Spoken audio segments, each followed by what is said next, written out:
Hello there, watching the press preview. A first look at what is on the front pages. The next half hour then, we'll see what's making the headlines with the editor of the Jewish Chronicle, Wallis Simons, and the broadcaster and former government minister, Anna Soubry. Happy New Year and great to see both of you.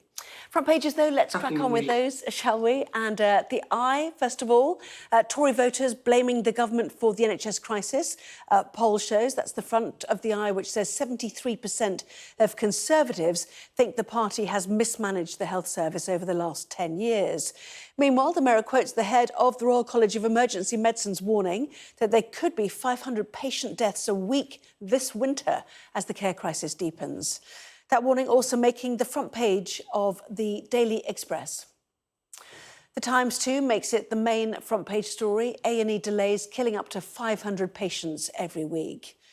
The Guardian, meanwhile, says that more prolonged strikes in the NHS are on the way because health unions fear ministers are planning to cap pay rises to just 2% next year. With record migrant numbers crossing the Channel, more rail strikes and, of course, the NHS crisis, it all adds up, says the Mail, to a triple New Year headache for Prime Minister Rishi Sunak.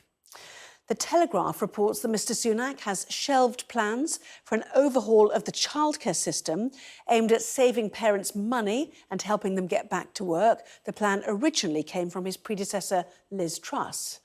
And with not long to go now before Prince Harry's book Spare is published, The Sun says its revelations will mean the gloves finally come off in the war of words with his brother Prince William. And finally, Barking Mad. That's how The Star headlines its story that local councils are spending millions planting new trees, which then die because the job hasn't been done properly.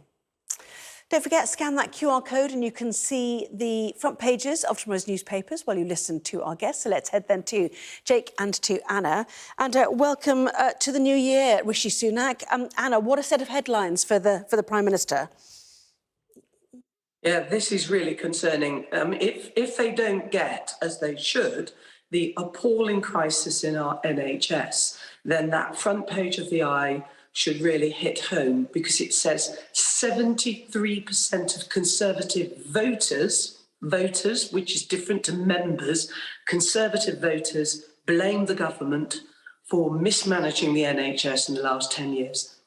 That is a very serious figure, and that should certainly make Rishi Sunak and Steve Barclay get this crisis under control and get a grip. The first thing they can do is to meet the nurses' unions, the other unions in the NHS, all the presidents, chairs of the Royal Colleges, and look at the staff and how they are going to settle the strikes and how they're going to make sure they put into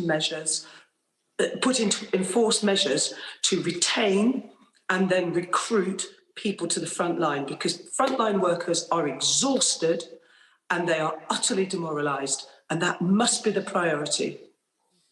Well, let's take a look inside the Mirror, Jake, as well. NHS in crisis, killer delays, they call it. Flu season wreaking havoc to a creaking NHS is part of the headline. Shock staff tell of Dickensian conditions. Certainly people have told us that, I think I've lost Jake. Anna, I'm going to stick with you if you don't mind anyway. We'll get Jake back. Oh, your lights have gone off. OK. Well, I might just talk to you anyway. But anyway, while we look at this newspaper. But Jake, I'll go back to you. The quotes we've had today from Dr. Adrian Boyle, president of the Royal College of Emergency Medicine, that 300 to 500 people are dying each week as a consequence to these delays.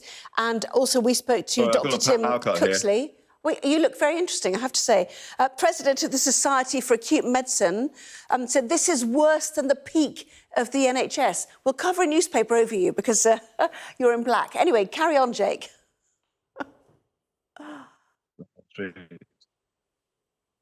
I think we have lost him. Anna, go on then. If you don't mind answering that question, I do apologise. Let's hope we get him back. But in the meantime, I mean, this is, as we know, and as you're reporting as well, this is a very serious crisis. Dr. Adrian Boyle, who's the president of the Royal College of Emergency Medicine, says that up to 500 people a week are dying because of the crisis in A&E in particular. And yes, of course, flu is part of it. But, you know, it's right that we are, I think most families have experienced some of these disgusting bugs that seem to be going around this year in a way that they haven't before. And no doubt that's to do with is sort of a hangover from COVID. But most importantly is that we should expect an NHS that can have the capacity to deal with these sorts of crises, which are not unpredictable, especially at this time of the year. And so it's not that the NHS is on its knees, it's actually on its face. And urgent action now has to be taken by the government in the way that I described, but there are other measures, of course, that they must do as well, because it's real human beings that are suffering.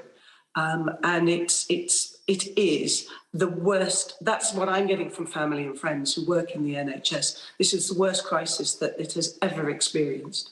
Yeah, and the Daily Express again, another of those newspapers, 500 patients dying a week due to delays. When people read that, and I include in that people in Cabinet, the pressure will only grow on the government to, as you say, sort out the NHS nurses' strike, but also, you know, fundamentally, I don't know, take more care of their staff, as you say, are exhausted, and the short-staffed, that issue causes deeper exhaustion for people, doesn't it?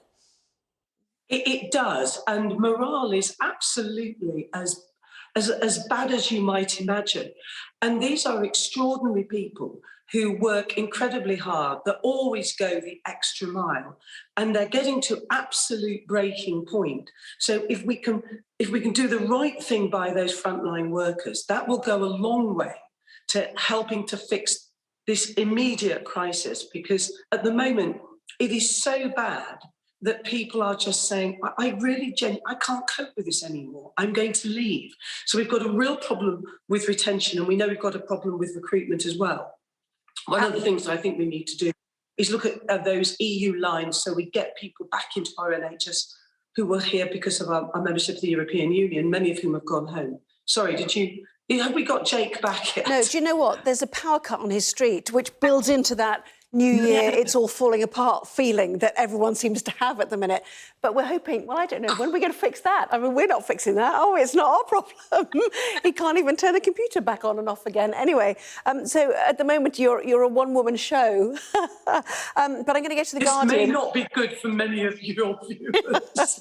I know. Well, we could monitor the progress of his power cut as one of those camera things, couldn't we? Anyway, now the Guardian is talking about the fact that NHS strikes, far from being solved, could continue for months ahead, because they say the suggestion is that ministers have asked the NHS pay review body to cap the increase in frontline health workers' pay to just 2%. That's for 23 to 24. We've all been waiting for the next pay review body as possibly a solution to this crisis, but not, I suppose, Anna, if the request has come through for it to be capped. No, exactly. And to me, I mean, this is an appalling headline for government. And the fury won't just be amongst the British public, but it will also, I think, be amongst Conservative backbenchers who are looking at their futures. They are worried that they're not going to, many of them, keep their seats at the next election. And things like that headline in The Guardian will really concern them about their own futures. I mean, it should concern them anyway, of course, but, you know, just being realistic about how a lot of members of Parliament and the government benches will be thinking.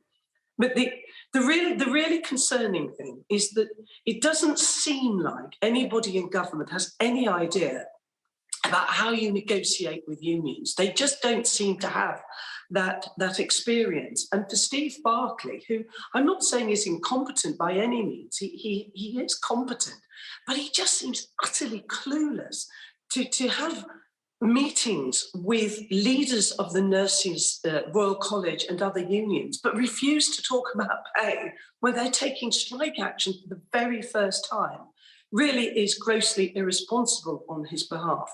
And it's like we need those big grown-ups in government to sit down and get this sorted. And I actually think the British people would pay extra in taxation if they thought it was going to make the differences, which it would make, to our NHS, which is in this appalling state.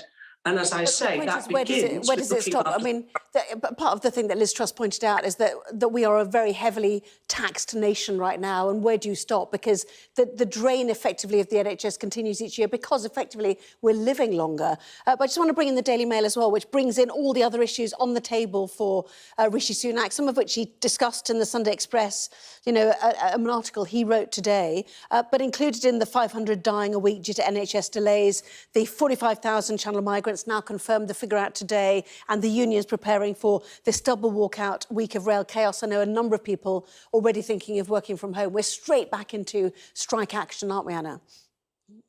Yeah, and this is, I don't often say the Daily Mail is right, but that headline's absolutely right. This is his big headache.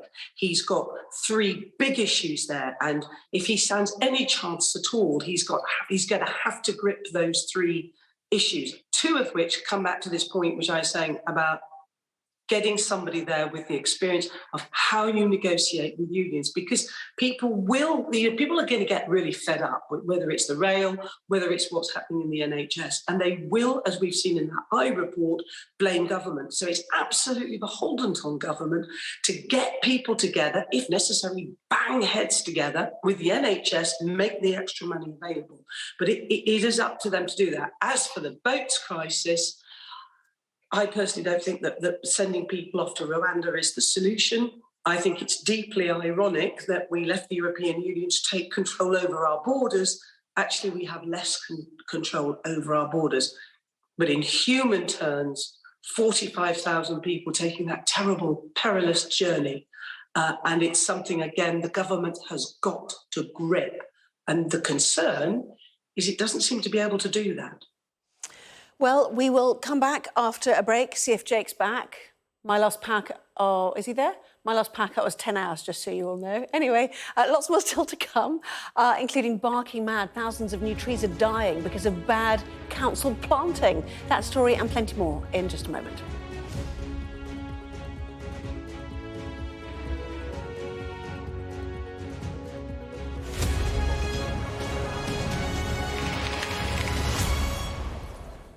Watching the press preview by some small miracle, we have Jake Wallis Simons, editor of the Jewish Chronicle, and Anna Soubry, broadcaster and former government minister, who's been holding the fort, Jake, for you, I have to say, but it's lovely to see you back again. Let's go to the Telegraph and a Liz Truss prospective policy being ditched, the paper suggests, by Rishi Sunak.